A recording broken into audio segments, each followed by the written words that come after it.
My husband went to the bank every Tuesday for 38 years. Not sometimes, not most weeks. Every Tuesday, 2 o'clock sharp. Rain, snow, heat, didn't matter. He'd pick up his keys, adjust his tie in the hallway mirror, kiss my forehead, and say the same words like a prayer, going to handle some business at the bank, sugar. Be back soon. And I never questioned him. Why would I? Thaddeus Vance was a civil engineer, methodical, structured, dependable. The kind of man who planned vacations 6 months early and organized receipts in labeled folders. Bills were never late. Credit was spotless, no collection calls, no surprises. He always told me, relax, Eulalia. You handle the house and the boys. I'll handle the boring money stuff. And I believed him. It felt like marriage, a division of labor, a quiet partnership, trust earned over decades. 38 years of Tuesdays. Until the final Tuesday. Before we continue, make sure you're subscribed. And tell me in the comments where you're watching from. I love knowing how far these stories reach. Now listen, that last Tuesday was warm and heavy, the kind of March day Philadelphia gives you before a storm. Thaddeus left at 2 like always. I kissed him at the door. Straightened his collar. Smoothed his tie. Drive safe, I told him. He smiled, his familiar steady smile. I always do, my love. And then he walked out. That was the last time I saw my husband alive.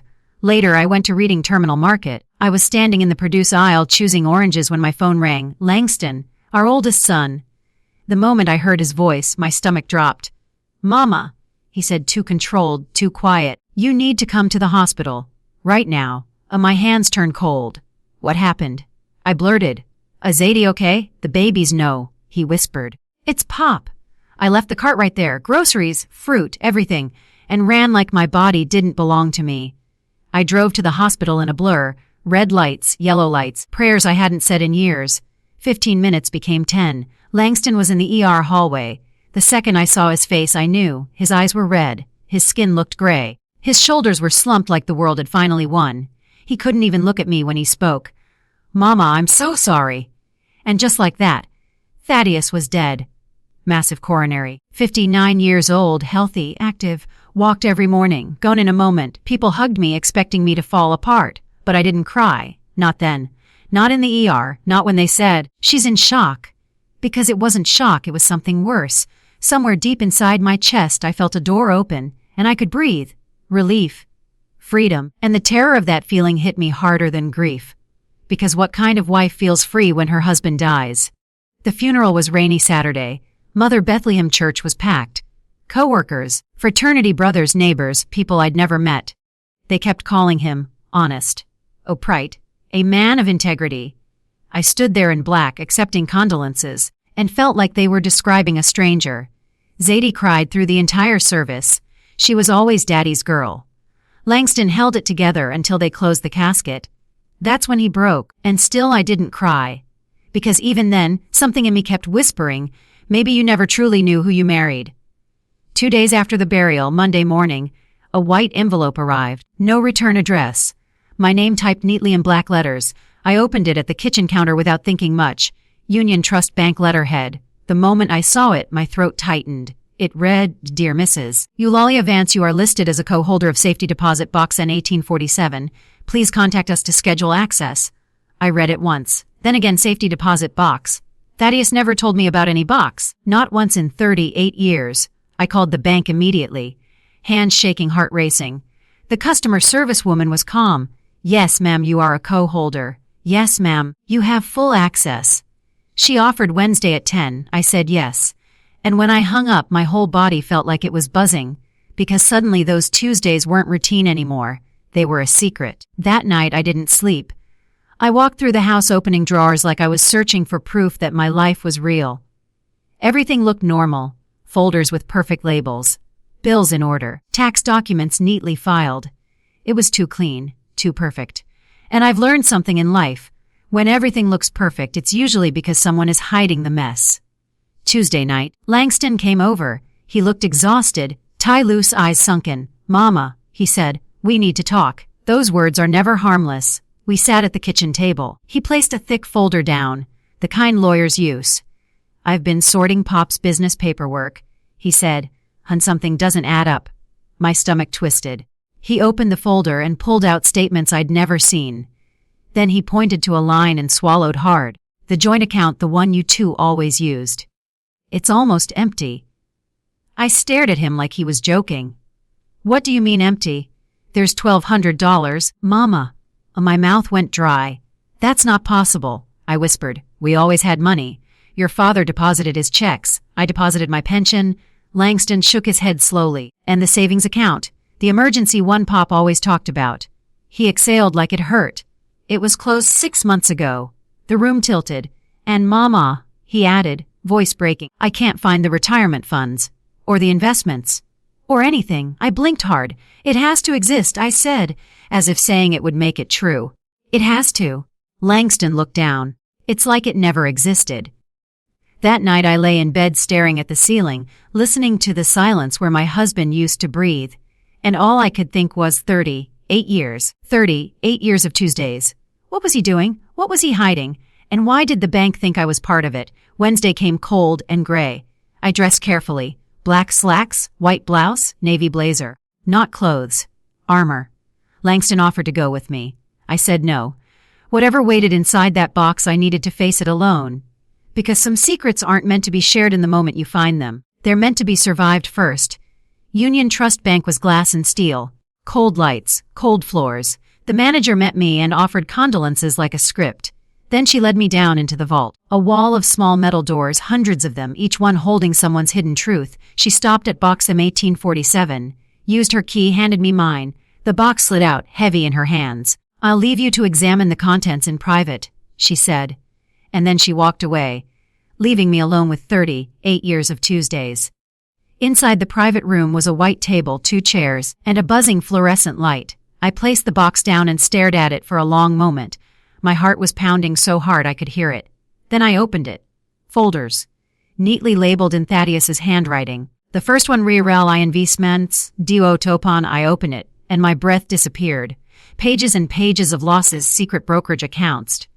Companies that collapsed, hundreds of thousands, gone. Then I opened the next folder. Loans, URGMT. My hands started shaking. 3 loans, all using our house as collateral. Our home in Mount Airy, the house where I raised my babies, where I planted roses. Loan 1 on 110,000, loan 2 120,000, loan 3 to 90,000, total on 320,000. I pressed my palm to the table to keep myself upright. Then I opened the 3rd folder, and that one paralyzed me. CRD cares, ULIVANC, my name, my social security number, my birth date, 15 credit cards, all maxed out, overdue, all drowning in interest, and every single one had a signature that looked like mine, but wasn't. It was forged by the man who slept beside me for 38 years. Total dead and 110,000. In my name, I couldn't breathe. I couldn't think. All I could do was stare at my own name, used like a weapon against me. At the bottom of the box was an envelope, thick cream paper. My name written in Thaddeus's handwriting. The handwriting that used to write love notes, that used to sign birthday cards, that used to write I love you like it meant something. My hands were suddenly steady. Not because I was okay, but because something cold had replaced my fear. I opened it. And the first line of the letter changed everything. Eulalia, my love, if you're reading this, I'm already gone and you found the box. I stared at that envelope for a long time. My name written in Thaddeus's handwriting. The same handwriting that once wrote love notes on yellow paper. The same handwriting that signed birthday cards, anniversary cards, and our son's report cards. For 38 years, that handwriting meant home. Now it felt like evidence. I opened the envelope slowly. Inside were several pages, handwritten, neat, careful, just like him. And the first line broke something inside me. Eulalia, my love, if you're reading this, then I'm already gone, and you found the box. I sat down because my legs suddenly didn't trust me. I know what you're seeing right now. I know how angry, confused, and betrayed you must feel. I don't blame you. You deserve the truth, even if it comes too late. Too late. That phrase echoed in my head. He continued, 5 years ago, I made the biggest mistake of my life. A construction investment came my way. Guaranteed city contracts, fast returns. A man I trusted from college convinced me it was safe. I believed him. My fingers tightened around the paper. I put everything into it. Our savings, our retirement. All of it. I told myself I'd fix it before you ever knew. I stopped reading and closed my eyes. All those years of saving, all those quiet sacrifices, all those dreams of traveling when we retired, gone. I forced myself to keep reading. The company collapsed within months. The money vanished. Nearly $450,000 gone. I felt sick. $450,000. Our entire future. I panicked. I couldn't tell you. I couldn't see disappointment in your eyes, Eulalia, so I tried to fix it. That word again. Fix. I took out loans on the house. I told myself it was temporary, that I'd recover the losses and no one would ever know. My chest tightened painfully. He had put our home, the place where our children grew up, on the line without a single word to me. When the banks stopped lending to me, I did something unforgivable. I used your name. I felt my breath hitch. I forged your signature. I opened credit cards in your name. I told myself I would pay everything back before you noticed. But the debt grew faster than I could control. The room felt smaller, colder. Every Tuesday, when I went to the bank, I wasn't handling routine business. I was begging for time, restructuring debt, negotiating interest, drowning quietly. 38 years of Tuesdays. Not loyalty, not routine desperation. By the time you read this, foreclosure may already be in motion. Your credit may be destroyed. I know this makes me a coward. I know this makes me a criminal. Tears finally burned my eyes, but they didn't fall. I loved you every day of our marriage. That part was real. But my love wasn't strong enough to face my failure honestly. I swallowed hard. Please forgive me if you can. And if you can't, I understand. Just know I never meant to hurt you. The letter ended with his signature. Thaddeus. I folded the paper carefully, not because I still respected him, but because I needed my hands to stay steady. I don't remember how long I sat there. Minutes, an hour. Time had stopped meaning anything. Eventually, I placed every folder back into the box neatly, exactly how he would have wanted. Then I stood up. My legs trembled, but they held. I walked out of that private room with my head high. The bank manager looked at me with concern. Mrs. Vance, are you all right? I met her eyes. No, I said calmly. But I will be. I took a breath. I need copies of everything in that box. Every document. And I need the name of the best lawyer you know. Her expression changed. Not pity. Understanding. When I got home, Langston's car was already in the driveway. He'd been waiting. The moment he saw my face, he knew. Mama, what did you find? I set the thick folder of copies on the table. Sit down, I said quietly. And call your sister. Azadi arrived 30 minutes later. Her eyes were still swollen from crying. We sat at the kitchen table, the same table where we'd celebrated birthdays, graduations, and holidays. Now it felt like a courtroom. I laid the documents out one by one. The lost investments, the loans, the credit cards. Langston went pale as he read. Zadie shook her head violently. No, Daddy wouldn't do this. There has to be a mistake. I slid the letter toward them. Hay explained it himself. Langston read it out loud. Every word felt like a knife. When he finished, the room fell silent. This is a crime, Langston whispered. Mama, this is identity theft. I know, I said. Zadie stood up abruptly. You're destroying his memory, she cried. Why would you do this? I looked at my daughter, my baby, and my heart broke in a new way. I'm not destroying anything, I said softly. I'm telling the truth. She stormed out. The door slammed. Langston stayed. He reached for my hand. We'll fix this, he said. I promise. And for the first time since Thaddeus died, I finally cried. Not for the man I lost, but for the life I thought I had. The lawyer's office smelled like lemon polish and old paper. Everything was neat, controlled, which felt ironic, because my life was none of those things anymore. Attorney Althea Dubois listened without interrupting. I told her everything, the Tuesdays, the safety deposit box, the forged signatures, the loans, the letter. She didn't gasp. She didn't shake her head. She simply tapped her pen once and said quietly, Mrs. Vance, this is financial abuse. Severe financial abuse. The words landed heavier than any insult ever could. Abuse. Not bad luck. Not a misunderstanding. Not a marriage problem. A crime. Your husband committed identity theft, she continued. Multiple counts. He falsified documents, forged signatures, concealed debt, and exposed you to foreclosure without consent. But he's dead, I said. What can be done? She met my eyes. We protect you. The fight began immediately. Letters went out to every bank, every credit card company, every bureau. Disputes, affidavits, forensic handwriting analysis. Langston became my anchor. He organized documents late into the night. Color-coded files built timelines. One night, surrounded by stacks of paper, he looked up at me and said, Mama, Pop asked me for money once. My heart stopped. When? 3 years ago, he wanted me to invest $50,000 in a construction firm. Said it was guaranteed. I closed my eyes. And you. I almost did, he whispered. Karen stopped me. He swallowed hard. If she hadn't, we'd be ruined too. That's when I understood something terrifying. Thaddeus wasn't just hiding. He was drowning and grabbing anyone close enough to pull down with him. Zadie still wouldn't speak to me. She sent one message: I can't watch you destroy Daddy's name. I stared at the screen and whispered, I didn't destroy anything, I uncovered it. The court date arrived 6 months later. Cold morning. Gray sky. The courtroom was smaller than I expected. No drama, no music, just truth under fluorescent lights. The bank's lawyer argued confidently, you lived in the house, you benefited from the marriage. Therefore, you share responsibility. Attorney Dubois stood. Your Honor, benefiting from marriage does not equal consenting to fraud. She presented the forged signatures, the expert testimony, the letter, and finally me. I took the stand. I told the judge the truth. Not angrily, not dramatically, honestly. I trusted my husband, I said. Trust is not permission to be robbed. The room was silent. The judge looked at the documents for a long time. Then he spoke. These debts were obtained through fraud. My breath caught. The lions are void. Langston squeezed my hand. The house remains hers. I didn't smile. I didn't celebrate. I just closed my eyes and breathed. Outside the courthouse, the cold air hit my face.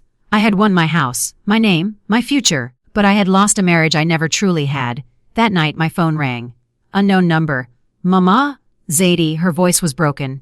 I went to the bank today, she said softly. I wanted to prove you wrong. Silence. He used my name too. 5 credit cards. Forged signatures. Destroyed credit. She was crying when she arrived at my house. I held her like I did when she was 5.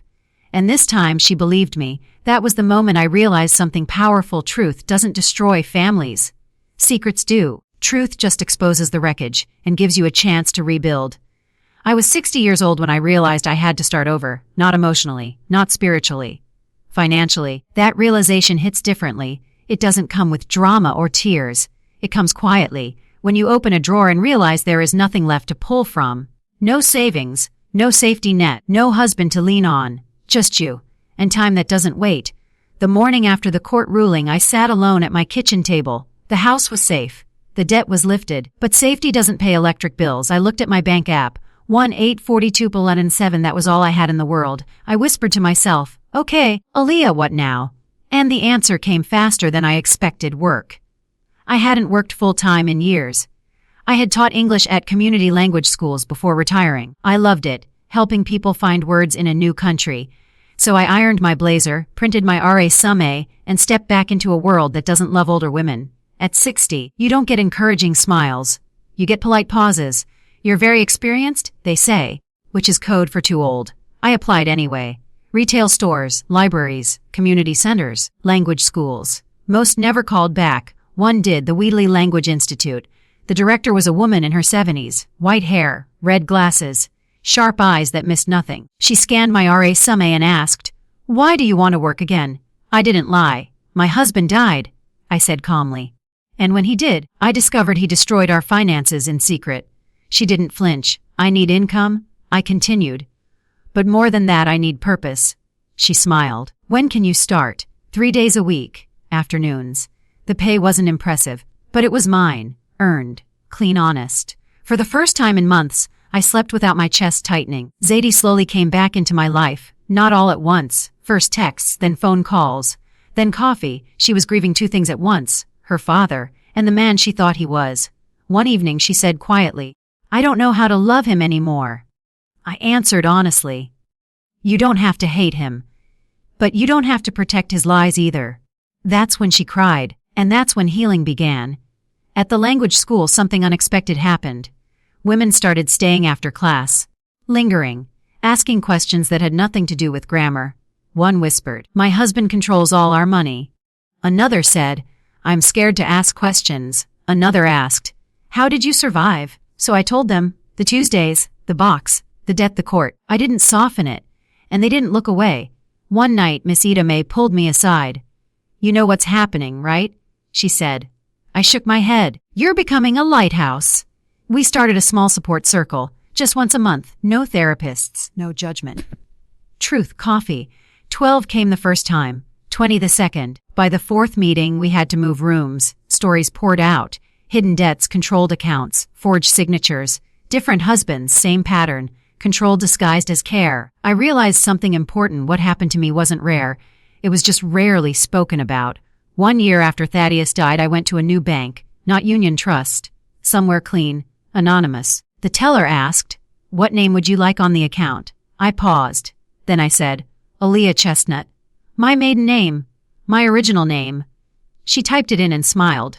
"All set, Miss Chestnut." I walked out of that bank lighter than I had in decades. I didn't get my old life back, but I got something better. Agency, truth. A future built with open eyes. And that's the lesson I leave you with. Love is not secrecy. Trust is not blindness. And silence is not peace.